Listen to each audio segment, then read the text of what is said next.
आज हम करेंगे विश्व इतिहास के प्रीवियस ईयर क्वेश्चन। तो इसमें पहला क्वेश्चन है, अमेरिकी स्वतंत्रता की घोषणा किस सिद्धांत के आधार पर की गई थी? इसका आंसर होगा प्राकृतिक अधिकार के सिद्धांत के आधार पर। प्राकृतिक अधिकार के सिद्धांत के आधार पर अमेरिकी स्वतंत्रता की घोषणा हुई थी। स्लैश और बर्न कृषि को मिल्पा कहाँ कहा जाता है? तो स्लैश और बर्न कृषि होती है जो झूम खेती होती है, इसको स्लैश और बर्न कृषि भी कहते हैं, और इसे मिल्पा कहा जाता है मैक्सिको और मध्य अमेरिका के भागों में। इसका आंसर होगा मैक्सिको और मध्य अमेरिका। किस अमेरिकी राष्ट्रपति ने महामंदी के बाद आर्थिक सुधार के लिए नई डील की घोषणा की थी? तो नई डील की घोषणा रूजवेल्ट ने करी थी 1933 से 37 के बीच में। प्राचीन दुनिया के 7 अजूबे कौन कौन से हैं? तो विश्व में होते 7 अजूबे, तो इसमें 2 टाइप के होते हैं, एक होते हैं प्राचीन और एक होते हैं आधुनिक। तो प्राचीन दुनिया के 7 अजूबे थे, इनमें से पहला था गीजा का महान पिरामिड, दूसरा था बेबीलोन के हैंगिंग गार्डन, तीसरा था ओलंपिया में जियूस या बृहस्पति की मूर्ति, चौथा था इफिसस में आर्टेमिस का मंदिर, और पांचवा था हेलिकार्नासस में मकबरा, और छठा था रोड्स का कोलोसस, और सातवां था अलेक्जेंड्रिया का लाइट हाउस। ये प्राचीन विश्व के 7 अजूबे थे। आधुनिक दुनिया के 7 अजूबे कौन कौन से हैं?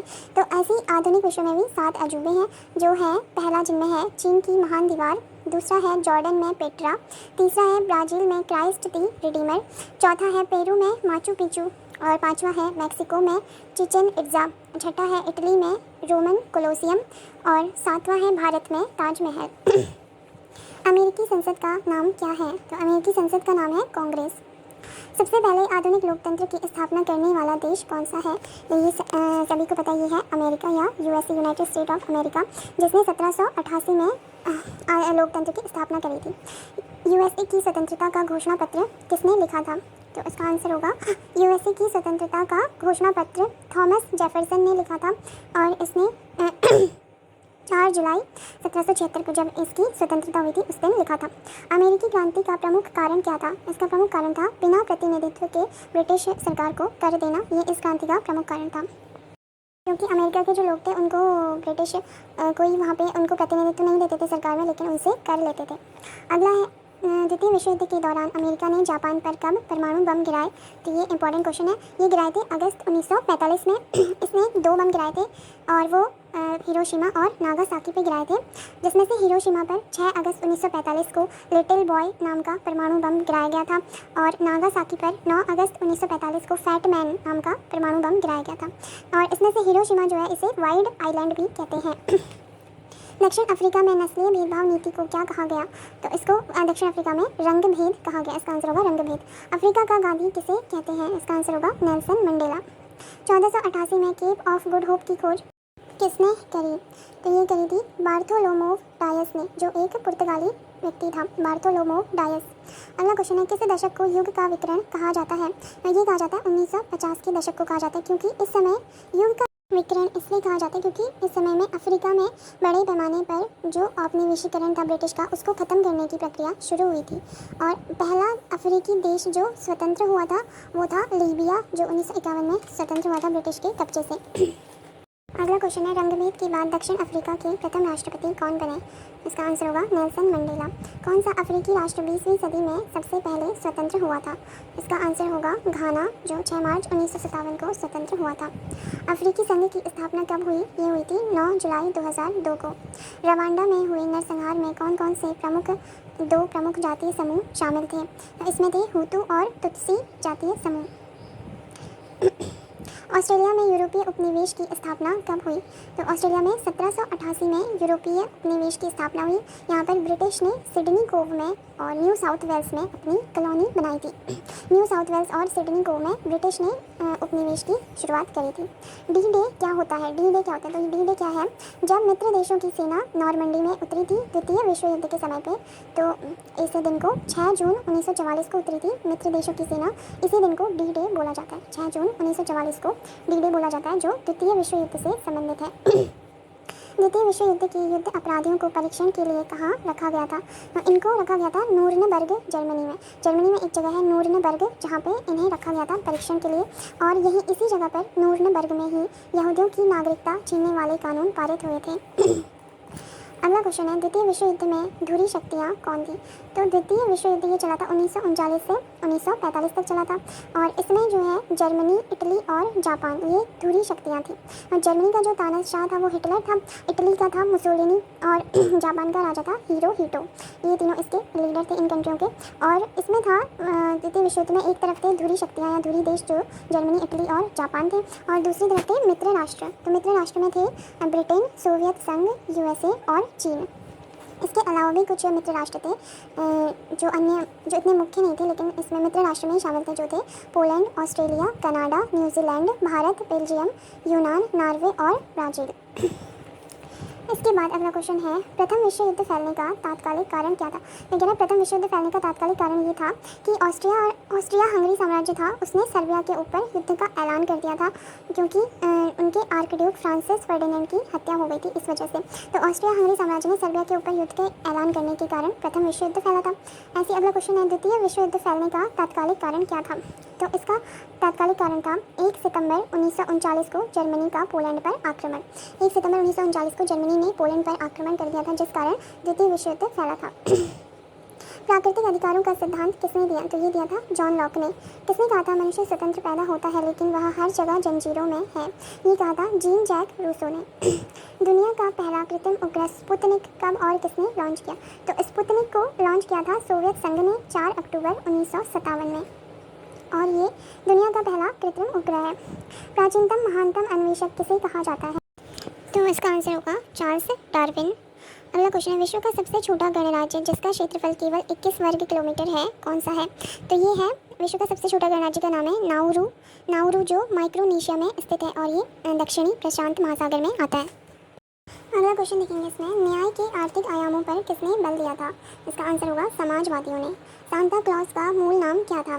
इसका आंसर होगा सेंट निकोलस। किसने कहा स्वभाव से मनुष्य एक राजनीतिक जानवर है? ये किसका कथन है? तो ये अरस्तु ने कहा था। राज्य को एक आवश्यक बुराई किसने माना है? ये है, इसका आंसर है उदारवादियों ने। अगला प्रश्न है, प्रसिद्ध पेंटिंग मोनालिसा का निर्माण किसने किया? मोनालिसा पेंटिंग बनाई थी लियोनार्डो दा विंची ने, जो इटली का निवासी था। प्रकृति में वापस जाओ, यह किसने कहा? ये कहा था जीन जैक्स रूसो ने। मार्को पोलो क्यों जाना जाता है? तो मार्को पोलो एक यात्री था, और इसने चीन, भारत और एशिया की यात्रा करी थी, इसी के लिए ये जाना जाता है। शीत युद्ध का क्या अर्थ है?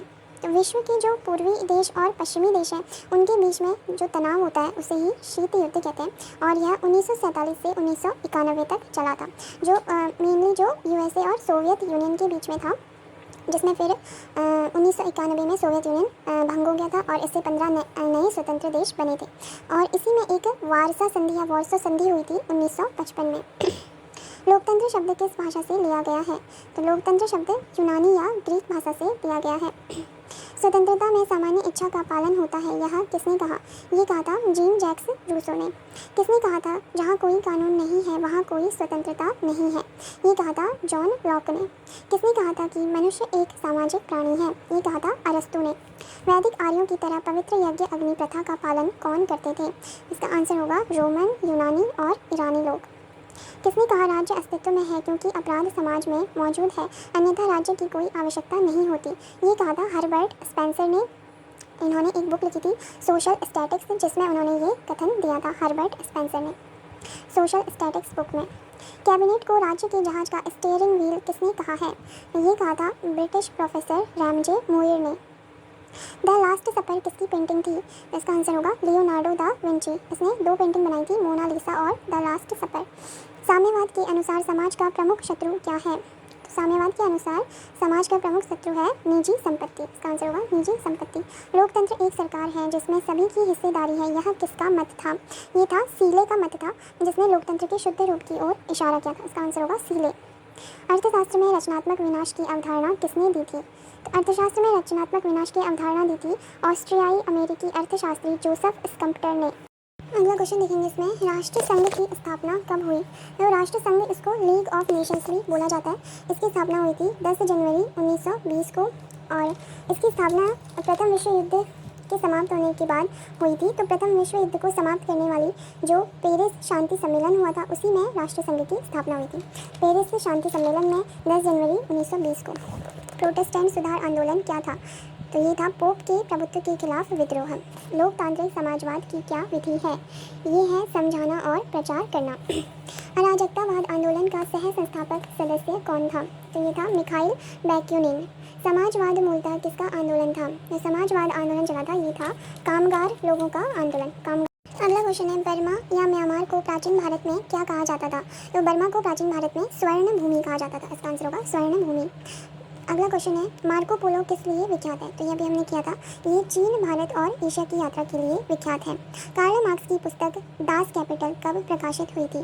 तो इसकी ये पुस्तक प्रकाशित हुई थी 1867 में, 1867 में। और इसके अलावा 1848 में इनकी एक और पुस्तक प्रकाशित हुई थी जिसका नाम था कम्युनिस्ट मैनिफेस्टो।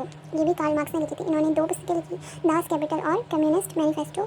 तो दास कैपिटल 1867 में प्रकाशित हुई और कम्युनिस्ट मैनिफेस्टो 1839 में। और कार्ल मार्क्स एक जर्मन व्यक्ति थे। किस लड़ाई में नेपोलियन की अंतिम हार हुई? तो इसकी अंतिम हार हुई थी ट्राफलगर की, इसका आंसर होगा इसकी अंतिम हार हुई थी वाटरलू की लड़ाई में। वाटरलू युद्ध जो हुआ था 18 जून 1815 को।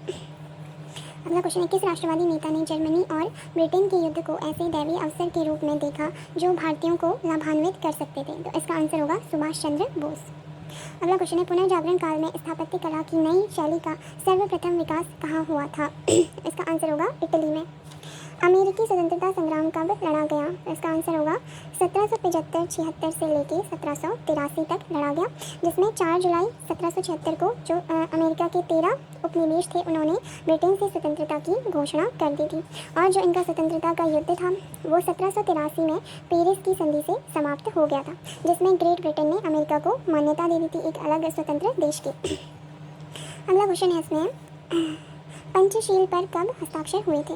तो पंचशील ये समझौता है भारत और चीन के बीच में हुआ था। तो इसमें 29 अप्रैल 1954 को हस्ताक्षर हुए थे पंचशील समझौते के ऊपर, और गुटनिरपेक्षता इसमें सम्मिलित नहीं था। अगला क्वेश्चन है, इंग्लैंड में न्यू कैसल क्या है?